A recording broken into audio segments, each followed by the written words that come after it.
我哋琴日講咗，作者教咗3個超簡單嘅替換法。早餐白粥麵包換成燕麥加堅果同埋豆漿，零食就將薯片換成核桃、杏仁，飲品就將甜嘅飲品換成綠茶。就係咁簡單，你已經開始抗炎啦。仲有一啲配搭技巧，好似番茄加橄欖油，茄紅素會更加容易吸收，薑黃加黑胡椒，抗炎嘅效果會提升好多。菠菜加檸檬汁，鐵質嘅吸收會更加好，等於幫抗炎食物加咗個加速器。除咗飲食，睡眠同埋壓力都好重要，因為你一邊食抗炎食物，一邊喺度捱夜，壓力爆煲，就好似一邊救火一邊放火，冇用㗎。長期睡眠不足，炎症指標會升高，長期壓力會令皮質醇上升，加速炎症。壓力大嘅人容易病，容易老。想改善睡眠，可以試下飲一杯酸嘅櫻桃汁，天然嘅褪黑色素。想改善壓力，可以每日做深呼吸5至10分鐘。好嘅人際關係係超強嘅抗炎劑。抗炎飲食背後嘅理念，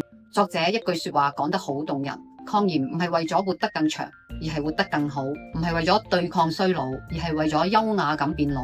真正嘅重點係，你可以從聽日早餐開始，每一個小小嘅選擇都係你識別炎症嘅一次機會。如果你都想知道更多抗炎方法，留言抗炎分享俾你，記得分享呢條片俾朋友，一齊變得更後生。關注迪安，一齊身心健康生活。